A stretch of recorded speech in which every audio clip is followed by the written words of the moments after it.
Bonjour à tous les bowlers, à tous les hoopers et bienvenue sur Flyweb Tropical, la radio et la télé qui prennent leur envol sur le web. Vous êtes dans Afro Buzzer Time, l'émission qui met en valeur le basketball africain en Afrique et ailleurs. Au sommaire de ce numéro, après Rabat et Dakar, place désormais à Kigali pour la Nile Conference de la Basketball Africa League et il va encore se passer des choses.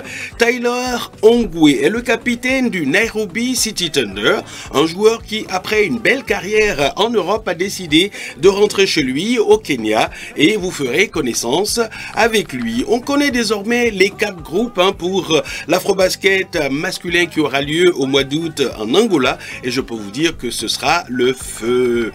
On l'appelait El Jefe sur le parquet quand il était joueur, maintenant il est le El Jefe du banc de touche car Stéphane Konaté vient de réaliser le doublé championnat coupe en Côte d'Ivoire. Le dunk n'est plus l'apanage des seuls hommes. Vous verrez dans cette émission que la Camerounaise Karine Silatsa n'est pas mal non plus dans l'exercice.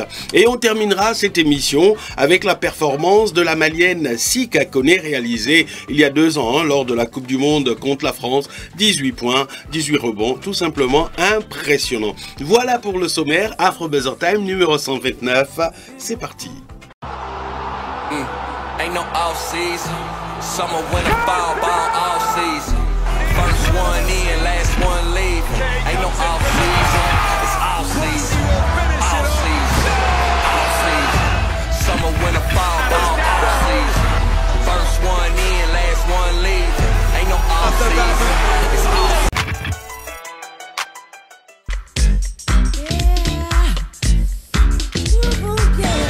Le week-end prochain, après Dakar, après Rabat, ce sera au tour de la Nile Conference de la Basketball Africa League de désigner ses qualifiés pour les playoffs. Et là aussi, Kigali sera the place to be et je peux vous dire que ce sera hot, hot, hot. Bien malin qui pourrait tirer les marrons du feu en pronostiquant sur la conférence Nil de la Basketball Africa League qui démarre ce 17 mai à Kigali, tellement ce groupe semble équilibré sur le papier. Le Al Ahly Tripoli, champion du pays de la Jamaïria libyenne, a fait fort sur le marché des transferts. L'intérieur américano-ivoirien Deon Thompson, l'international sénégalais Jean-Jacques Boissy, qui avait disputé la Road to BAL avec les Burundais de Runani, Jalen Adams, l'ancien meneur américain des Sydney Kings en Australie, le scoreur nigérien Caleb Agada, qui a brillé lors de la récente fenêtre qualificative pour l'Afrobasket, et l'international égyptien Hassem Maraï, ancien MVP du championnat turc, ont décidé de rallier Tripoli. C'est une véritable armada que le club s'est offerte. Reste maintenant à créer une alchimie entre tous ces talents et les joueurs locaux. Pour sa première dans une saison régulière de la BAL, le Nairobi City Thunder, tout premier club kenyan à prendre part à la compétition, ne vient pas faire de la figuration. Le club entraîné par le remarquable technicien Bradley Hibbs et emmené par l'expérimenté capitaine Tyler Ongwe est très forte sur sa base arrière. Outre l'international Ongwe, Derek Ogeshi, Eugene Adera, Garang Deng ou Albert Odero sont tous internationaux et ont l'avantage d'avoir joué ensemble à Road to BAL, ce qui, en termes d'alchimie, peut être un atout non négligeable. Mais sa raquette gagnerait à se renforcer car elle demeure le talon d'Achille de l'équipe.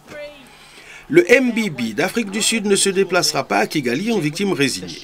L'équipe a conservé ses gardiens du temple, tels que Lebesa Selepe, Davon Epfachi, Neo Motiba et Marcus Moekoena. Kotinati Simbanyoni et Peter Prinsloo, anciens joueurs des Cape Town Tigers qui ont déjà une expérience BAL, seront précieux. Simbanyoni est le recordman du nombre de rebonds dans un match de BAL avec 25 prises. Il sera aidé dans la raquette par le jeune et immense David Craig, 2,20 m, dont on verra si son passage à Tennessee en NCAA a permis un développement intéressant. Le scoring sera l'affaire de Javon Mooring et Tefali Leonard, 2 gâchettes américaines, et du belgo-sénégambien, comme il aime s'appeler lui-même, Omar Tillmans, avec pour objectif de se qualifier pour les playoffs qui auront lieu chez eux en Afrique du Sud.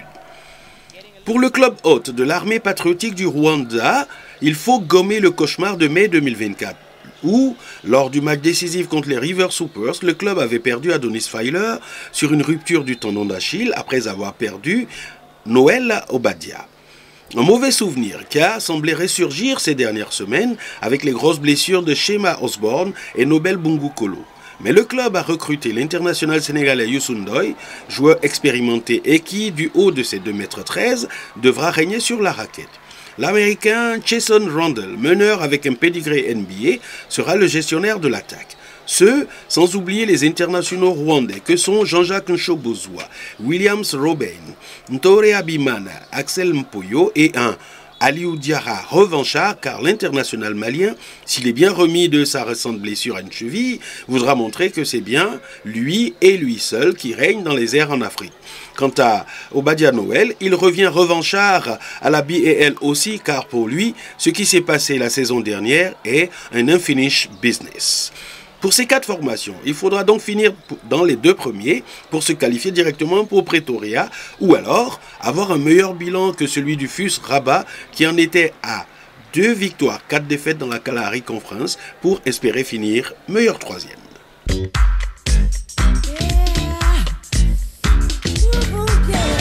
Si le Nairobi City Thunder est un des rookies de la BAL cette saison, son capitaine Taylor Ongoué, en revanche, est un sacré client avec un pédigré très respectable. Sa mission est de conduire le NCT à la qualification pour Pretoria. En attendant, faisons connaissance avec celui que je surnomme souvent Mr. Buzzer Beater.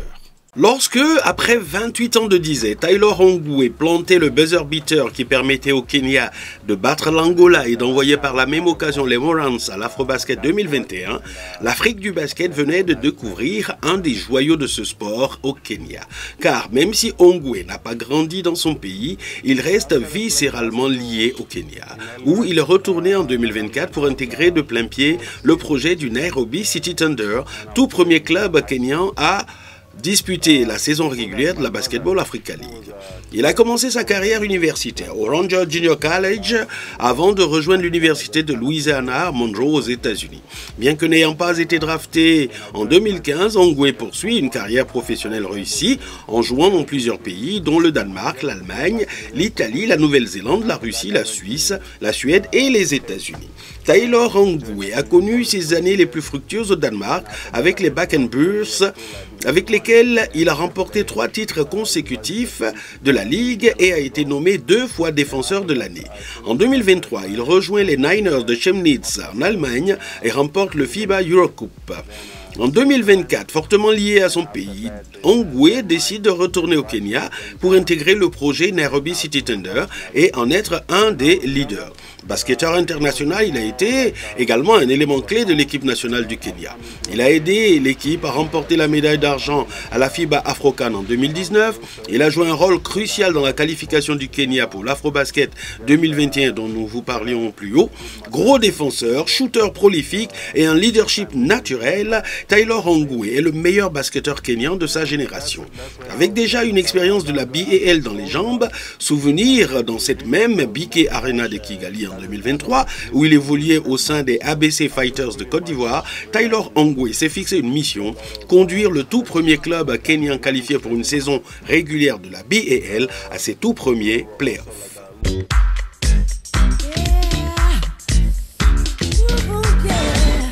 Le tirage au sort de l'Afrobasket masculin qui aura lieu au mois d'août en Angola a donné des groupes très équilibrés et nul doute que cet Afrobasket va être un des plus indécis et des plus disputés de l'histoire. Jugez-en vous-même.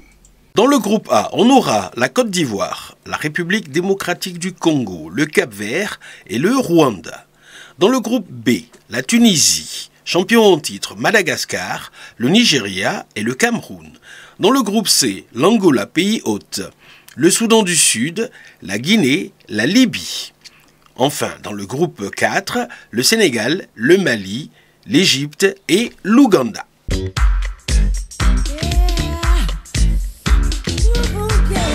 Après une carrière de joueur bien remplie, auréolé de nombreux titres, Stéphane Konaté, désormais entraîneur, n'a pas renoncé à ses bonnes habitudes.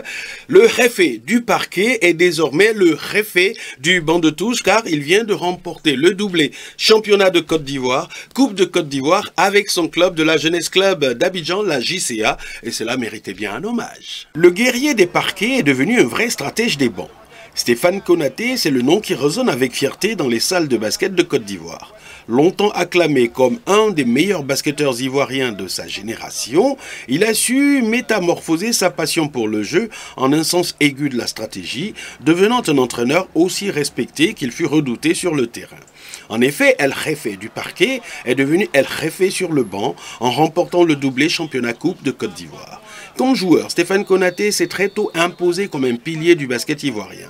Sa carrière prend son envol avec l'ABC Fighters, où il se distingue par son sens du jeu, sa hargne défensive et son leadership naturel. Il est l'un des artisans majeurs des nombreux titres nationaux et internationaux glanés par le club.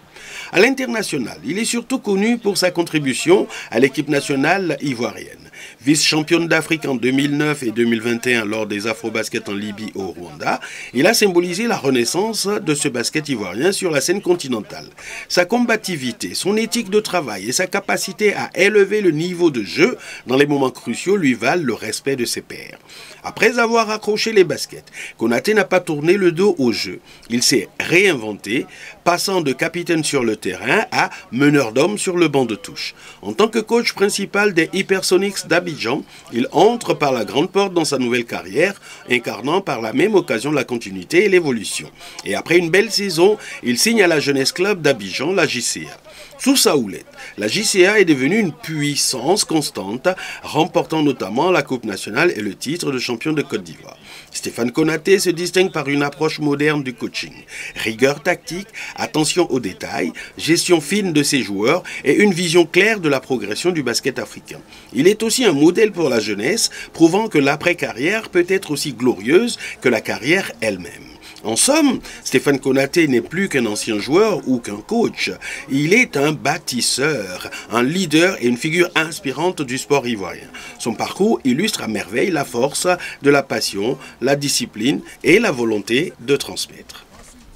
Toujours en Côte d'Ivoire, le club FBA Friends Basket Association vient de réaliser un chef-d'œuvre. Le club, entraîné par l'excellent coach Benga Lemou, vient d'être sacré champion de Côte d'Ivoire pour la 3e fois d'affilée. Mais en 3 saisons, FBA a tout raflé dans le basket ivoirien. 3 fois champion, 3 fois vainqueur de la Coupe nationale, 3 fois vainqueur de la Super Coupe de Côte d'Ivoire. Et cerise sur le gâteau, cette saison, le club n'a perdu aucun match. C'est un record absolu dans le basketball ivoirien. Chapeau.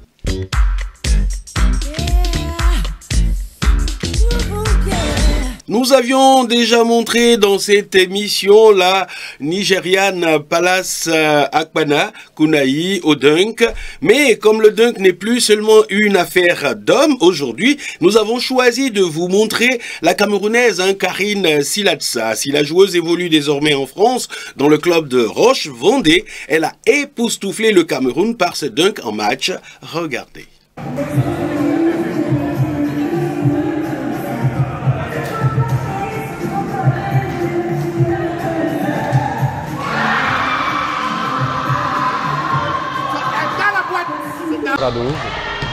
Overdose semble être revenu.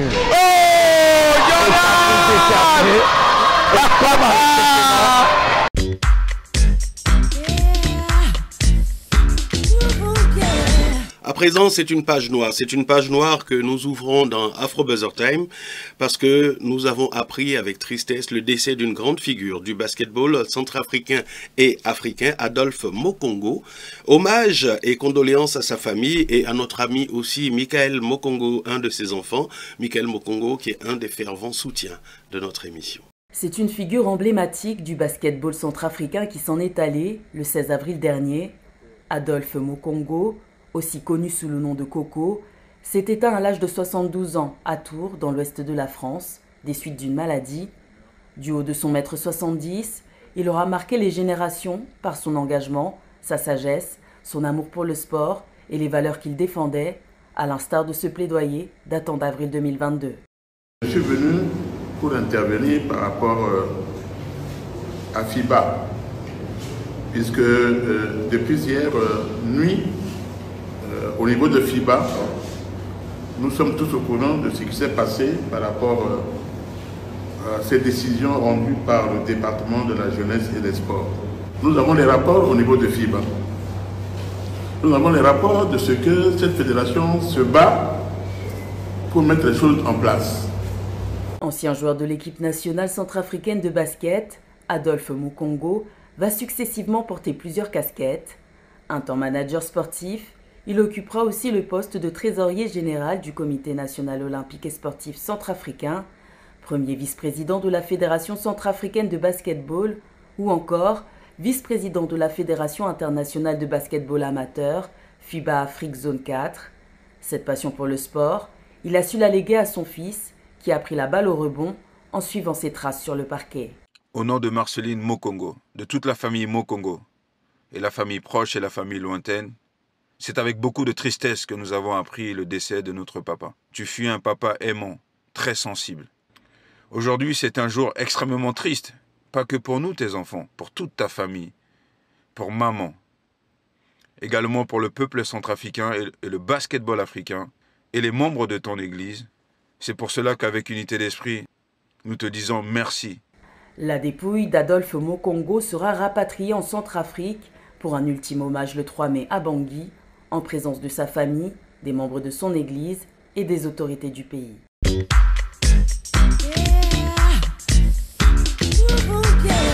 Sika Kone, la Malienne, est une des valeurs sûres du basket africain, européen et mondial, car elle évolue aussi en WNBA. Il y a 2 ans, contre la France, elle avait totalement subjugué la planète basket avec une performance de haut volley contre la France. 18 points, 18 rebonds et plus 32 d'évaluation. Regardez Sika Kone. And great job there. Nice inside pass as well is Sika Kone. She's exciting. In the top Spanish league. Yeah. She was drafted as well, I believe, this year. She plays in Gran Canaria in Spain. I think she's been there for quite some time, yeah, maybe. I think she moved there. Not a lot. It's not a lot. But right now they're doing a good job managing to get some good looks at the basket.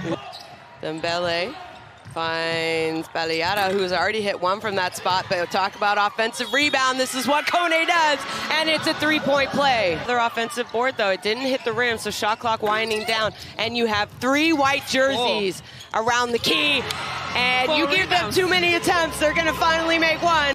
She has 10 rebounds, 8 points. And it's been a well, he wants a little bit more patience in their transition offense, but at the same time, so he wants them to be patient and get a better shot instead of, trying to attack early and get, he's like, that's leading. Well, Page in for Torre. And Sika Kone, not really known for her outside shooting. And they have not got a lot of easy baskets in this entire tournament, let alone today. Kone's 3-point shot is good. Fantastic pass there. She just knew her post player was waiting for her. And tough make by one of your favorite players now.